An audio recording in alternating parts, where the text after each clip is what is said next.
I was watching this documentary on Olafur Eliasson. He's an artist, Icelandic, and he's just a badass. And he has this documentary on the Netflix series Abstract. He's the first episode of season 2. And one of the things that he said that really caught my attention was he said, we get obsessed with how and we forget why we're doing it. Yeah. Oh, yeah. And that to me kind of sums up what you were just talking about, right? It's like you get so like nose to the grindstone survival mode and you kind of get into the weeds and you forget that, like, why did you start doing this in the first place? I think architects in general get to that, right? Where it's like, why am I even in this profession? Like, I used to love it. I hear a lot of people say that. I was in love with this and I don't even know anymore. And I think, I could see that being very similar when you are building a tool that basically started out where you scratched your own itch. Like, this is what people don't understand is TestFit was 2 guys for like 3 years. And all we were good at is like building okay software and then like shipping it and putting GIFs about it. And that's really all people got from us. And now it's like, okay, maybe I should do some more thought leadership or I don't know, expose the internet to my brain a little bit more. Hold on to that for a moment. Let's do like let's do a proper intro here. Okay, fine. We'll do an intro. Hi there. I'm Evan Troxel. Welcome to my podcast about how technology is changing the architectural profession.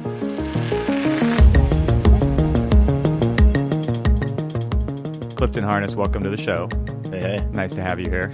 So we've been chatting a little bit kind of pre-show, but I think it would be good to kind of jump in right where you just left off. So you say, upcoming pretty soon, you're going to be, and obviously Twitter is your main marketing channel, right?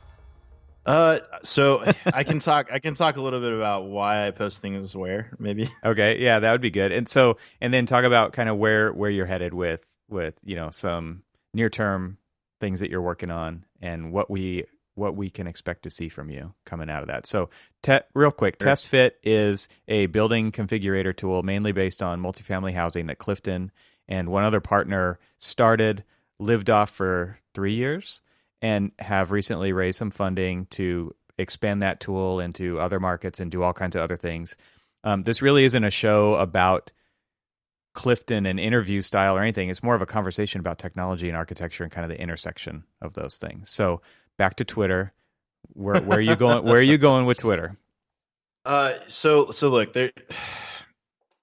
LinkedIn is by far the biggest moneymaker for like a B2B kind of company. Mm-hmm. That's where people are to look at professional stuff. Yeah. I'm not going to sell software on Facebook. That's crazy to me that people try to do that. And Twitter is this really fun kind of intersection between what I would, call like people are less aggressive. They're not going to be like angry at you for making something. So you can make something, you can post it on Twitter and you get some feedback on it pretty quickly. It's also kind of where our AEC community is, right? Like they're not so much on Instagram. They're mostly on Twitter. It's a really healthy group on Twitter. People are excited about new technology on Twitter. So there is maybe a bit of an echo chamber problem because you're not getting like rank and file people who are not on the technology scene. Like, so what I'm saying is like, you might post something, you get a lot of positive feedback on it, but you're never going to get the negative stuff. So there's maybe a weakness. I'm okay with people being really critical of features and stuff. Like I'd rather hear it during R&D than hear it during sales pitches. Right. Yep. Also, like anybody can respond to stuff on Twitter, which is great. We use sometimes the little the vote. Like you can do a poll. I think we did one on. We were trying to decide whether or not we're going to do wall thicknesses in TestFit, and you asked the question, and I think the result was 50% of people want wall thickness, and the other 50% don't. So such we're a like, decision maker.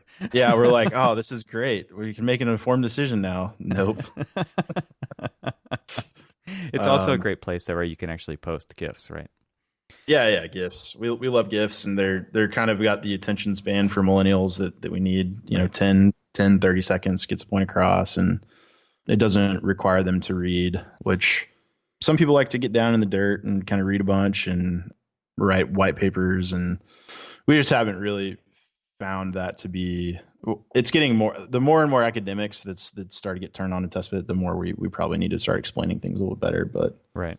they bring just a whole different ballgame of questions, which is great. So as far as this upcoming tweet storm that you're kind of formulating right now, you posted, okay, and my reply on your post was that, like, now we know that generative design has finally made it, because you posted an image of bathroom layouts. Yes. So look, we're gonna work on automating things that like high quantity items. Yep. There's a lot of bathrooms that get designed in the world. So And they're not just rectangles. they're not just rectangles too. So we're going to focus on stuff like, can we automate, fixture counts and keep people accountable to what's in IBC just from the get go. That one's super easy. And, big shout out to Upcodes for building a little tool that they've got that we use to sort of check our math. People haven't checked out Upcodes. Yeah, definitely. You're living on a rock. Really excited about what they're doing. And yeah, so bathrooms is one thing. Stairs, some guy on Twitter was talking about stairs the other day, and I was like, yeah, we're working on that right now. Yeah. Which you wouldn't think, like, if it were me, I probably would just copy the stair that I used in the last project and reuse it over and over again. But different projects have different floor heights, different needs. Like your every tread project has different floor heights. Yeah. So different exiting width requirements, stuff like that. Oh yeah, and that was another. We talked to the engineers on our side, and you sort of explain, okay, if the stair is 48 inches wide, what capacity does it have? And it's a great opportunity for the engineers to learn about life safety. So we're really trying to automate the stuff that is annoying, like life safety compliance, so that architects can focus more on design solutions. Yeah. I said this the other day internally, but I was like, I asked my team, are we a feasibility tool or are we a design tool? I think someone said that we are a feasibility tool that flirts with design. So I don't know if that's necessarily true. I think lots of people can use it as a design tool, but there is definitely a difference between feasibility and design. So. Yeah, and the reason I said that we've reached like peak generative design, or it's finally viable, is because, like, internally we've built a parking lot tool that is the thing most people talk about. And it's because it's such a pain in the ass and nobody ever wants to do it again, that is the thing that has the most mind share, right? And I think it is all about automating these low level things that nobody really wants to do, but they have so many hours stuck in these things, laying out plumbing fixtures, the right distances between them, the right clearances, and that's all code-driven stuff. And anytime that stuff can be automated, I would much rather spend my time somewhere else, right? And in your tool, the thing that you posted, that's exactly how everybody does it. They start with rectangles, and because it's all about clearances, right? Nobody knows what the fixtures are. Nobody knows a lot of things at that stage. But at that feasibility study level, you just want to make sure it fits and that it could turn into reality, because you could easily swap out a sink rectangle with a sink later on, right? A 2D sink and then a 3D sink and whatever you need. But that to me seems like you just have a natural pipeline all of a sudden, whereas before they were just dumb rectangles in AutoCAD. Yeah, like this is maybe an unpopular opinion, but Revit's an amazing documentation tool. Yeah, by far, like killing everybody else in that regard. But I think when people try to use it as a design tool, especially for highest level kind of building components, this wing of this building is at this angle, and when you're trying to make those decisions, dealing with a pretty heavy BIM model with a whole database behind it, it's pretty hefty, and users want more of a low latency experience. So, just try moving a bunch of objects in Revit. It takes forever, right? Yep. Yeah, don't you think, though, that comes from, like, mobile computing? Right now, it's like you got a phone in your pocket. You swipe up from the bottom of the screen if it's an iPhone, and everything is there's zero latency. It's perfect. Let's just say most of the time, it's absolutely perfect. The animations, the responsiveness, the way it interacts with you, and that has set a level of expectation across the board for software. And so when you get, and obviously, like, we understand why things take longer, but then sometimes we don't, right? You're in Revit and you move one thing, and all of a sudden the blue spinning wheel comes up for a long time, and you're like, what did I do? And so then people would just get frustrated with that kind of thing. And so you're talking about having a low latency design tool, and you're right. All you really need are rectangles because we understand the abstraction of what is actually happening in there, and we do expect it to happen quickly. And I think that's probably one of the best things about TestFit is just how fast and responsive it is, and it feels lightweight. Right? I know there's a lot going on in there because I can see it. I can just see what it's showing me on the screen, but it's so responsive and so fast to me. Like that's a huge feat that you guys have pulled off. And I know you're not doing the full 3D Revit database thing, but you got a lot of 3D in there, and you're doing a lot of calculations. Right. We have the amount of 3D that you really want at this point in the process. Yeah. Like you don't want right. You got to build tools for the task at hand. And so, there might be some people that are like, well, how do I do a round trip from TestFit into Revit back into TestFit where I can grab my walls and grab all my things that I need? And I'm just like, no, you don't do that. You make the decision that we now need to document this building in a more higher level of detail design tool, and then you basically push it out. I was having that exact conversation with somebody earlier last week, and it was like, how long do you actually still want to be able to move the, in this case, we were talking about like control surfaces, right? When you're talking about like industrial design and somebody designed some swoopy, curvy Corian thing, and all of the structure and everything is linked to this single this control surface, right? And so you manipulate the surface and everything under the hood updates. How long do you really want that link to be live? I mean, you got to cut it off at some point, I think. Oh, yeah, right. So this is always the like you keep it live for like until the last possible moment. And nobody knows when that actually is, right? It just happens at some point. It's like the closer you get to the deadline, the more corners you cut, and at some point you start breaking stuff. And that that's also why we have so many problems today too, right? Because that's why the database is so dirty, and that's why people are stealing stuff from the last project that was broken then. So guess what? It's still broken now. I mean, Evan, like the way that I look at it is, it's sort of like if a BIM modeling software is like a T-Rex, you're like arms? little arms. Like it's super powerful, but it has little arms, right? But maybe you're riding on the T-Rex on a saddle, and like you can barely control it. Yeah. But like you can kind of move it in some way. I got to come up with a better, more visual representation. But I like but that, really, look, like the promise of Dynamo is that you can now relabel thousands of door tags all at once. Like in my mind, that's a perfect use of Dynamo. Yeah. It's when it gets in the generative design stuff where it's a really hard sell for just typical designers who want to hop in and wire stuff up. And okay, now we can generate, 30 hours later, now we can generate a box. Right. True. Yeah, I kind of think about it as like the pragmatic stuff is the best stuff for those kinds of tools. And then because the more designer it gets, the more bespoke the outcome is going to be, and the harder it is to actually make it do what you want. Like I have a lot of people saying, we want scripts based on optimal performance, drive geometry of the building. It's like, well, optimal to who? Yeah, and what are the inputs? What are the constraints? There's so many things there that it's like that is so easy to say and so difficult to do. And then how do you make that go across to another project? Like it's going to break. It's going to break, and it's going to break, and it's going to break, and then pretty soon you have a full-on application instead of a lightweight script.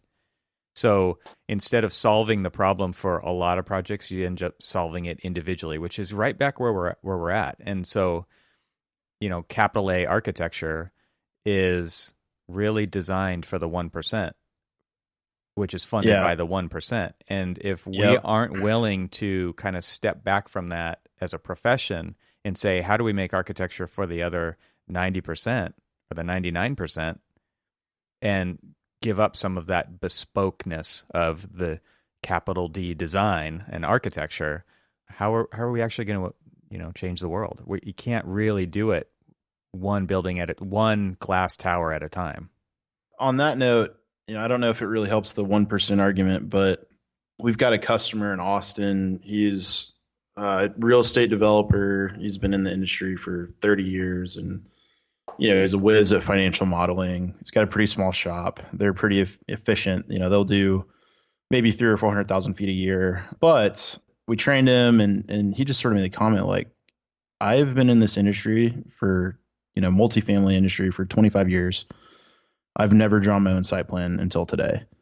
So, it is developers using TestFit from time. About half our customers are real estate developers, and it's giving them another tool. And I was talking to a couple of our architecture customers about this. So we're starting to see more developers use the product. What is your hope for them using it? And one of the responses was, well, maybe I'll stop getting a bunch of stupid deals that won't ever work, in my inbox. Maybe this will lead to a better pipeline for architects in the long run, which I felt like is a pretty positive kind of outcome of having a developer use a design tool, is that maybe they'll see it's a lot harder to quote unquote do design than they thought. Yeah. Yeah. I mean, there's the democratization, which there's a better word maybe, but allowing more people to access these kinds of tools in the long run is going to be great, because it's so far been locked up in large firms that can afford to hire the computational designers. Yeah, interesting. So I'm kind of interested to see what other kind of low-hanging fruit stuff you guys are talking about. You said stairs. What else are you guys thinking about for your tool? Anything you can talk about? I'm basically an open book. Maybe I shouldn't be. Maybe we should. I kind of made a joke the other week that I didn't tweet all the kind of work in progress from that week. Oh, yeah. And then Alexine she said, "You're learning," or something. She hit the Yoda meme where it's like, "You're finally learning to not market stuff that you haven't built yet," which is great. There is that Osborne effect, right? I think that's what it's called, where this dude Osborne, who designed the Osborne 1 computer, basically put it on sale and immediately started talking about Osborne 2. And everybody got so excited about the things that he was talking about in Osborne 2, they never bought Osborne 1, right? So he went out of business. And basically, like the promise was it was going to be incredible. And this was back when personal computing was really starting to gain a foothold, when there was Apple IIs or maybe before Apple IIs probably. And so I think Apple particularly took that to heart and said, we are never going to pre-announce a thing at all. But then they're sharing. They left the secretiveness thing to like a completely other ball or plane of existence. Totally.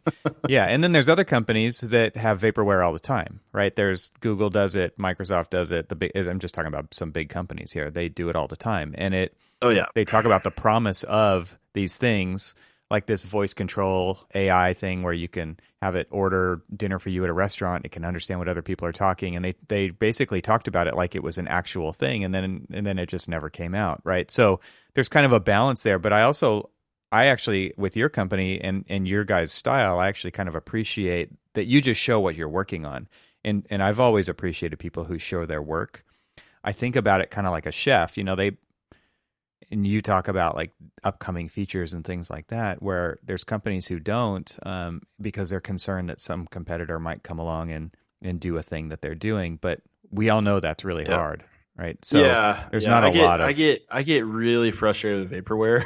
Yeah, because I know how hard it is to actually build these things. And, like there's a certain Google backed company that said they're going to release a tool and made a big marketing hype thing about it. And you like get to their website. And this is one thing I talk to one of my buddies about all the time is like, if there's no buy button on your website, I'm automatically just going to assume it's vaporware. And there's no way for me to actually use it. Yeah. Some companies do that for sales. Like they just want to custom provide like a estimate for, what specific company will need to pay. So that way they don't let you immediately start a demo. But look, if you're a Google-backed company and you say you have a tool, then by God, I should be able to use that tool and tweet about it. Until I can tweet about it with GIFs, it's not a real tool. So it's a good bar. Yeah, I mean, it really like there should be like hashtag architects against vaporware or something. Like someone should get on these companies, but it makes it hard for us to differentiate, especially when there's so many different things out there now. All right, so let's take a turn from the software and talk about changes that have happened kind of with you and your life now that you are backed and you did have some money in the bank all of a sudden, that you could make some changes from the what I could only guess were like a lot of microwave dinners and barely scraping by to I think you said you guys bought a house finally. So tell me how things have changed and what that's done for you guys. Oh yeah. All right. So let's see. For me at least personally, in the course of, I'll call it 90 days, we closed our round. My wife and I finished up our service to Apartment Life, which was a nonprofit they were working for about 2 years. I really needed to start focusing all my time on, full time on TestFit. So that was a really great thing to have that end. Let's see. We bought a house. We started quarantine. And we have wait, when does this go live? This probably a month out. Month? Okay. Well, just between you and me, and then for the people in a month from now, my wife is pregnant. I'm going to be a dad. Wow. Congrats, man. So yeah, lots of change. And we hired employees. So there's been a lot of just a few things stuff going on. Jeez. Yeah. Like if I haven't been posting gifts very often, it's because there's a lot of other stuff going on. Yeah. Yeah. So we've got 3 engineers now. I've got a customer success director, and then I've got a product owner, Matt. He's amazing. The goal right now is to try to hand off a lot of the sort of day-to-day stuff I was doing so that I can focus more on strategics and grand vision. So nice. Seeing other people kind of take over, man. Evan, when somebody sends an email on your behalf for the first time after you've been doing it for 2.5 years straight, yeah. I just remember when Caroline sent an email, I basically just stopped what I was doing and rejoiced. And I was like, oh my gosh. That's great. And it was like something simple like customer support, like, here's how you delete a site or whatever. That's awesome, man. So that's a ton of change. And it's kind of like you probably don't even have time to really step back and survey all that is actually going to change in your future because of all that. You just kind of got to go. Yeah, I don't have time to slow down. We have competitors now. There's a million things we can do, and staying focused on the few things that we really should do is my job. Is keeping people on task and being focused on what are our deliverables today. So what's really driving you as the founder of this company or co-founder of this company? I don't know what the right word to use there is. I'm not quite sure. But as far as you guys go, like what's really driving you? Because I have this idea in my head of this fun little segment called True or False. And the question is, or the statement is, technology is changing the architectural profession. True or false? and I know where you stand on that. So I'm wondering. I'll say probably maybe. Okay, so yeah, that's a good way to kind of couch that because I know what you're saying. So tell me what's driving you guys. Yeah, so my motivation is that we're the gold standard. In my mind, we've got the best configurator available to people at large. They can download and use immediately. We are hopefully the algorithm or the company that all of their generative design is compared to in terms of usability. And anyways, so we're raising the bar, right? It's now no longer acceptable to just have something that generates a box. That's old school. You got to start thinking about life safety. You got to start thinking about unit mixes. You got to start thinking about, 2 weeks ago, we released a DFMA tool that's, more geared towards modular construction. So we've got a lot of features out there, but it's all in one application, which I don't think anybody has really ever done before from a configurator standpoint. So, now the race is on, right? There's other firms out there kind of doing similar stuff. But at the same time, the question was, is this changing architecture? I honestly think that it's going to change general contracting a whole lot more, and it's going to change real estate developers and their behavior a whole lot more at first before it really starts to trickle into architecture. The sales cycle for getting into firms is way too long. I spend way too much time to get even 1 year at test fit's about $4,500. Hmm. And if we have to spend 30 hours with a company to get them to fork over 5 grand, that's not sustainable Yeah. for a software provider. So what's going to happen is, especially right now, if there's a recession, who am I going to go after for new customers? It's going to be developers and contractors. And I'm just, Evan, I'm just being straight up with you. Like Yeah. this is reality. Yeah. No, I And know that you guys have been doing that for a long time. I mean, that's yeah, been kind of your target, right? Was developers from the beginning. yeah. But architects, the feedback that architects bring to the software is amazing. And we get some really beautiful files from architects. I'm not saying that I'm like abandoning architects at all. Yeah. Far from it. Like if we could find a way that would be a super easy win for every firm to use TestFit, we would. Yeah. We've even thought of, okay, if we make the software free for architects, but developers have to pay, 3x what they're paying now, that would be a great way to both democratize and get more architects on board. Hmm. But I think there is a weakness when architects are not paying for something, they typically don't use it. So there's a They lot. don't spend a lot of money on R&D, right? I mean, profession wide, it's shown, I've seen it many times, 0.5%, 1% maybe of Right. total revenue goes back into R&D for architecture firms. And it's interesting to me that that's kind of that's a battle that I fight for sure where I'm at. And it's because we like to do it how we've always done it. I say there's two things that architects hate: the way things are and change. And there we are, all right in the middle all the time, just kind of fighting that battle. It's like, yeah, we see better. Like you come along, you come into the office, you show test fit, and it's like, holy crap. But not for me, right? It doesn't fit perfectly, so I'm not even going to try it.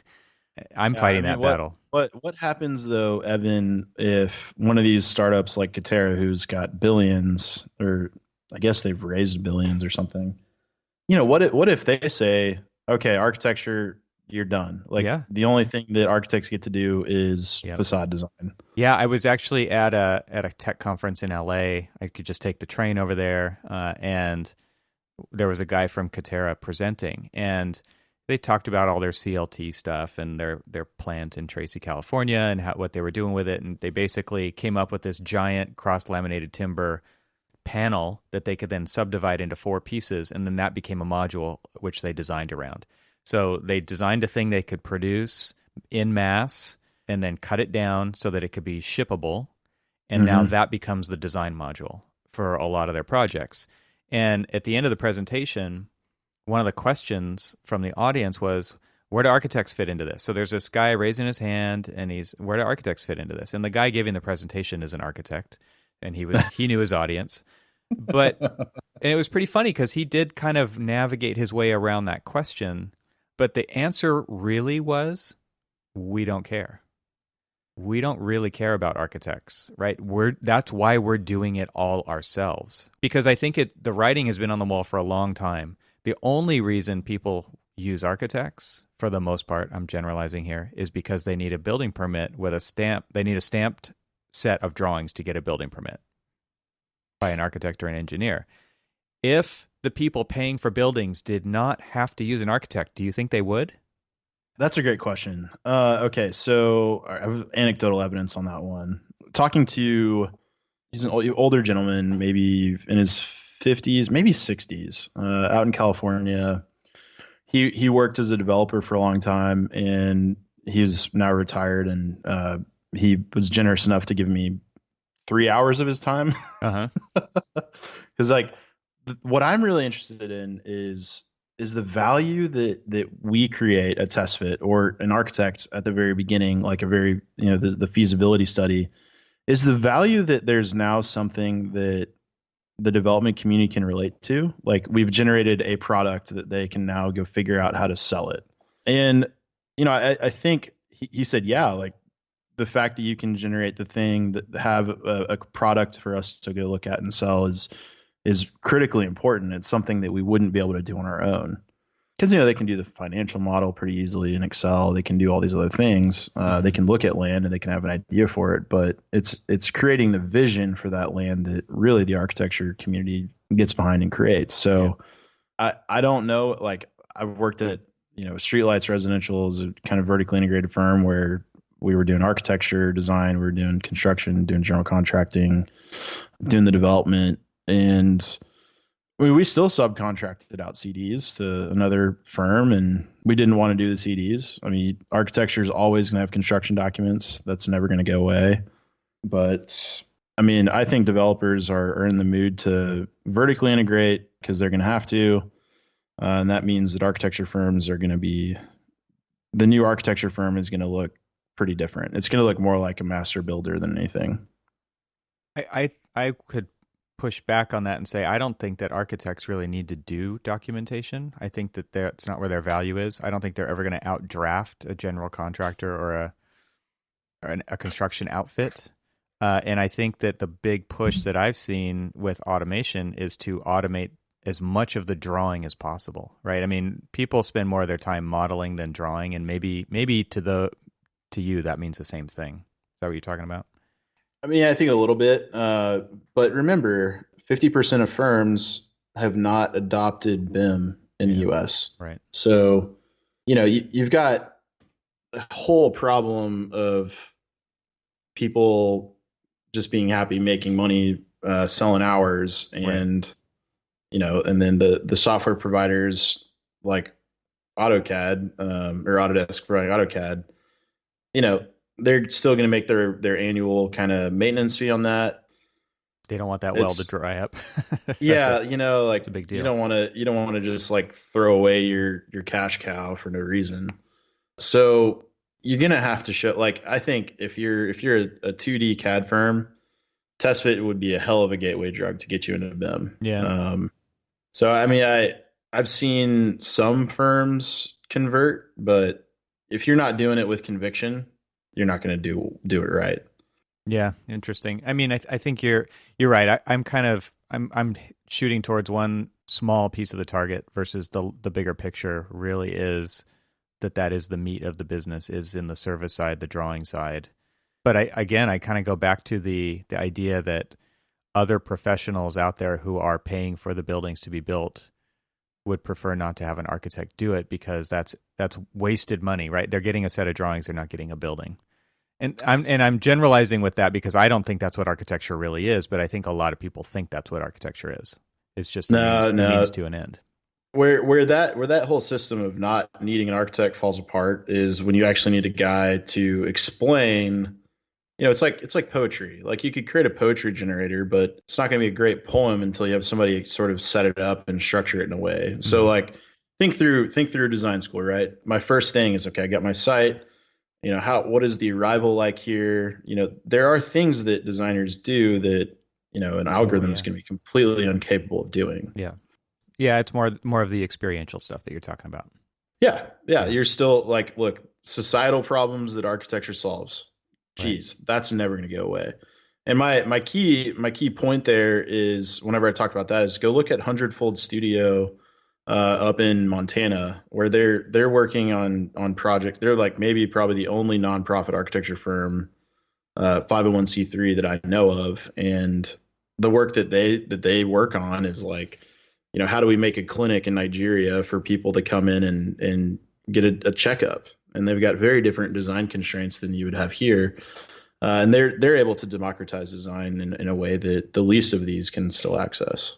Yeah, I know. I think that we're kind of saying the same thing in different ways. I believe that truly is where the architect's value is, but it's not in actually doing the drawings to make that thing a reality.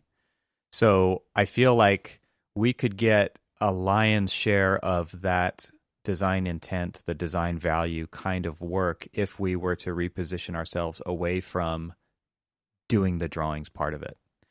And that's where I see tools like yours and smart tools really taking that off of our plate, so that we can actually prove it to the world that that's where our value lies, is in the idea part of it, and the synthesis part of it. Architecture should pivot to, maybe I'll call it more generically, but built environment problem solvers. Mm-hmm. and that'll open up your market share to like, okay, well, what if we can work on roads and highways? Right. Why did Absolutely. I've always thought that. Why aren't why architects designing these overpasses and yeah. underpasses and all? Yeah, Yeah. are we really gonna have the traffic engineers be the ones that really take, it's all that, it's an enormous amount of public money. Hmm. And all the time it looks like crap. Someone should do something about it. Yep. Even here in Texas, the North Texas Transit Authority, I think they finally got some design guy on their team because all of the new roads look amazing. Wow. That's cool. I mean, I totally agree with that. And I think, thinking about the future and how much things are going to change, I did a talk at my office about just the change that autonomous vehicles are going to bring. And I had done a bunch of research online and watched a bunch of videos and looked up some other talks. And it just really got me thinking about how much, thinking far enough out into the future where the majority of cars on the road or transportation is handled autonomously. And now looking at even the work from home situation that we're in, where there's just not a lot of cars on the road, what do you start to do with those streets and roadways now that they're not as big as they are right now? They don't have to be as big. We don't need all those parking lots. We need more human experience happening. There's a lot of people working on that problem, on the autonomous vehicle side of that problem. There are Right. not very many people working on the resultant side of that at the city level, at the policy level, to say, here's the plan for when that happens. Here's how we're going to take this space back, and here's how we're going to make it useful for people because we don't need it all for cars anymore. And that to me there's so much opportunity there, but yet we still stay inside of this 1% for the 1%, and we continue to whittle down our fees to compete within that very tiny margin when there's so much else out there that we could be, thought leadership, actual design work, policy making, proactive approach to where society's going. I've got a good number for you, but I've got to look it up. So, on the note of like things that keep me awake at night is like I live in Dallas County, I live in suburbia kind of area now, and what if the front yard setback Mm-hmm. was 20 feet instead of 30 feet? How much more dense could our entire community be? And wouldn't that be a more sustainable future for us? Right. Stuff like that. It just drives me nuts. Yeah, And you add all those tiny little things up and it becomes yeah, huge. where you don't really know like why at the policy level they decided that, every house should have a 30-foot setback. Yeah. Like who makes that decision? And was it made in the 30s, the 40s? And so, maybe isn't it time to come back and in California they're doing this right now with the ADUs, but could we revisit some of these policy decisions and hopefully come up with more density and more new urbanist solution to our housing problems, especially in Texas, where God, we have like no public transportation, and the public transportation we do have has stations that are not surrounded in density. They're Mm-hmm. just like a park in the middle of nowhere, and you're like, well, why is there a station here? Well, Makes I no guess sense. someone, it's sort of like the kiss and ride idea. But yeah, so the value of construction put in place in 2018 was 1.2 trillion in the U.S. So 1.2 trillion in the U.S. 2018. How much of that did the architectural community grab? Right. Do you have a I guess? have no idea. Not 10% of it? Okay, so 1.2 trillion, architecture got 45 billion of that. Wow. So we've got to do something to, and in startup terms, the serviceable available market, Yeah. the SAM, only at 45 billion out of Wow. 1.2 trillion. Wow. Why isn't the AIA like fighting for? I don't know. I don't know. Someone should do some like we should like create a what are they? The Bernie Sanders people get into a collective bargaining situation. That's interesting. The reason why I think a lot of that happens is because we can't get out of the old mindset, or the business is built on, again, going back to what we talked about earlier, with just firms being built on and not being able to change because the entire pipeline has been designed to do the thing that we're doing right now. There was an interesting article on Tesla where they kind of tore down the Model 3, and this website came out and said, they're at least 5 years ahead of everybody else for several reasons. I mean, I think they were specifically talking about their AI stuff in this teardown, but then they also were looking at the battery. They were also looking at who's supplying the parts. And one of the reasons they said they're so far ahead is not because of those things, but because of the other automakers are so dependent upon the systems that they've built, they won't be able to change those. Yeah, the current systems, the OAC contract, like the way that it's set up is just it's a complete disaster. Yeah. I think that's one of the things that the COVID thing has brought really top of mind for me and a lot of the leaders in our company is not how do we get back to normal, but how do we take advantage of this opportunity to completely rethink the way that we do things. And it sounds to me like that's what you're also talking about on so many other levels, right? It's like, how do we reinvent? How do we actually cut off the past and just take a step into what's next? Because that really is, it's such a burden that we're all dragging this anchor along with us of how we've always done things. And that is one of the most dangerous things that companies say on a day-to-day basis. Well, this is how we've always done it, right? Right. And that's so, I'll give Ian Kiao like definite props for just get him on the phone, man. He'll get, if you ever get him rolling on why he's passionate about this, it's so great because it'll be like, why are we just starting from fresh on every single building we've ever built? We have all of the information right here.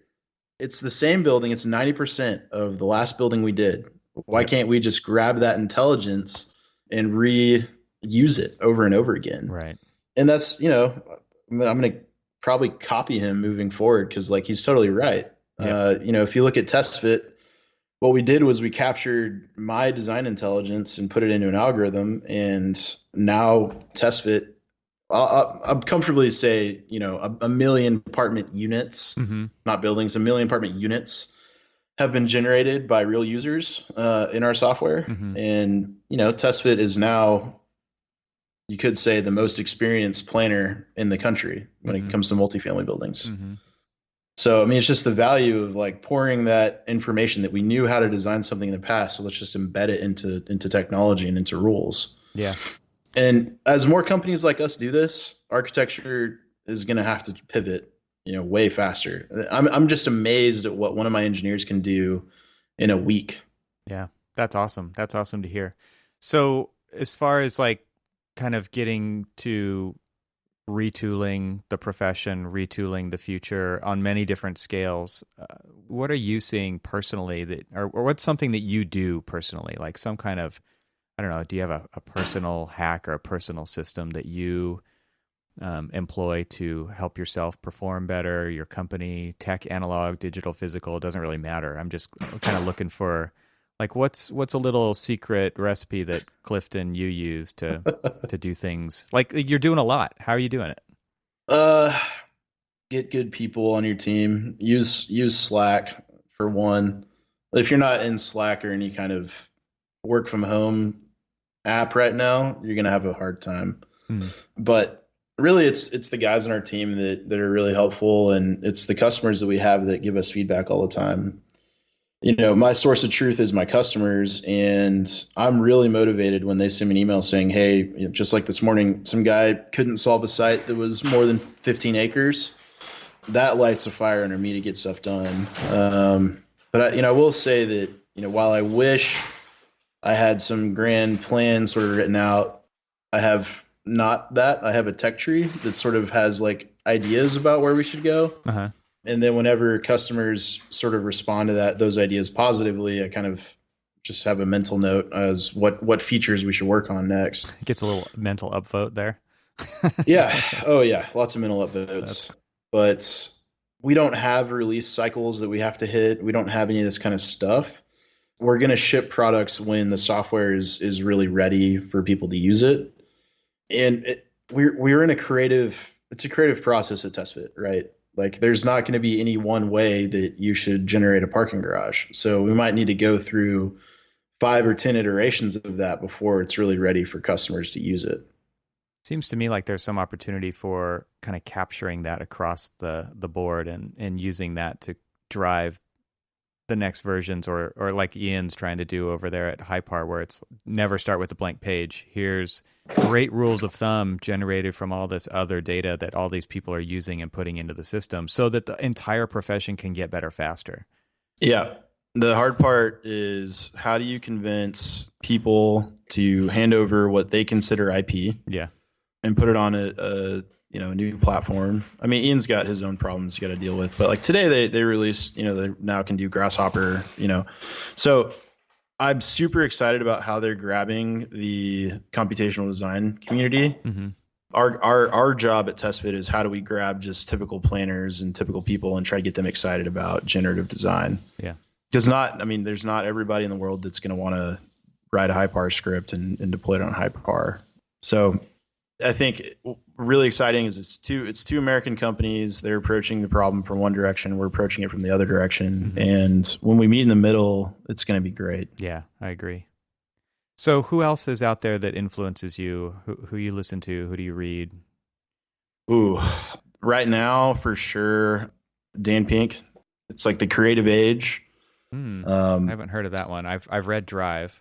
I think it's the next book after Drive. It might be the same book. I was reading that last week because we had an employee that talked about motivation, and mm-hmm. for me, it's all intrinsic motivation. I'm just super happy to be here. I don't need a carrot. I don't need a stick. Right. By far, my favorite thing is building features and seeing users use them and getting files. Like, even if it's a bugged file, just, oh my gosh, look what this customer built. That's a motivator on its own. That's got to be really cool. As we hire people, they don't have the same motivations, right? So Ryan actually read several books. Ryan, my co-founder. So my title for sure is co-founder. Ryan's the genius behind TestFit. I'm just the guy that claims credit for everything he builds. Ryan was reading a couple of books on management and motivation. So I'm 29 now. So I'm trying to approach every new employee we have with a pretty huge grain of humility, and that I don't really know how to manage you. So we're trying to figure out what that looks like. Yeah. That's cool. Okay, so last question before we turn this thing off. So where can people find out more about you and follow along with what you guys are doing online? LinkedIn is pretty good if you just want curated content. Mm-hmm. If you want a little bit messier, Twitter for sure. If you're an AHC and you're not on Twitter, I would encourage you to. It's a pretty healthy community. Yeah. When I say healthy, I mean people are positive about what other people are talking about. And if you have a problem that you're trying to solve, like I love Aaron Mahler's use of social media, because like if he has a problem he's trying to solve, he'll just like tweet it and then I'll get a response in 10 seconds. Right. And yeah, like you don't need to always ask for help within your own company. Like that's what I'm saying. It's a healthy community because people are there to help each other. Yeah. And it's always on. I mean, it's just hot all the time. Yeah. The Hypar Discord's been pretty cool because they're really curating a community there. They're trying to build a platform. I would stop by just to read some of the, like, there's people that'll type a lot of words, so you got to read some solid thought leadership. But yeah, I mean, I am planning on writing another thought leadership article. I've written one on LinkedIn. It's about architecture firm brain drain, and it got some angry, or at least 2 or 3 angry comments, but I'm okay with that. Can't please them all, man. Can't please them all. No, you're doing well when some people are against what you're doing, so it's fine. Yeah, I mean, you can also email me, clifton@testfit.io. I get like 300 emails a day, so if I don't respond immediately, it's because there's a lot of emails. Yeah, because you're drowning. And what's your Twitter handle, so everybody knows what that is? Oh, great. I think it's like @HarnessClifton, maybe. I think so. I'll put it in the show notes. How about that? Yeah, it's @HarnessClifton. @HarnessClifton. All right, cool. Well, I really appreciate you taking the time to hang out and chat today. I think there's a lot of cool stuff to continue to talk about over the foreseeable future. So I'm really excited to watch you guys grow and see what you guys do, but not just to get bigger, but just because you guys are solving really cool problems. So I think I really appreciate what you guys are doing. Oh yeah, we're trying to solve the annoying design problems that people have every day. We're not trying to be the driver of form, and we're not trying to destroy an industry. I mean, we're just trying to like keep architects from counting parking stalls every single time they want to count parking stalls.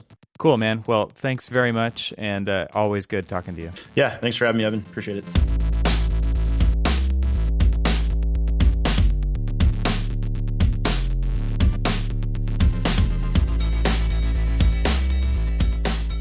Thanks for hanging out with us today. This show is part of the Gable Media Podcast Network. You can see all the shows at gablemedia.com. That's GABLMEDIA.com. You can help support what I'm doing here by leaving a 5-star review on Apple Podcasts to help get the word out, and of course, share it with your friends. I'd love to hear from you, so leave a comment on the website at trxl.co/podcast, where you can find every episode. You can also follow me on Twitter and Instagram and YouTube. Just search for eTroxel. Talk to you soon.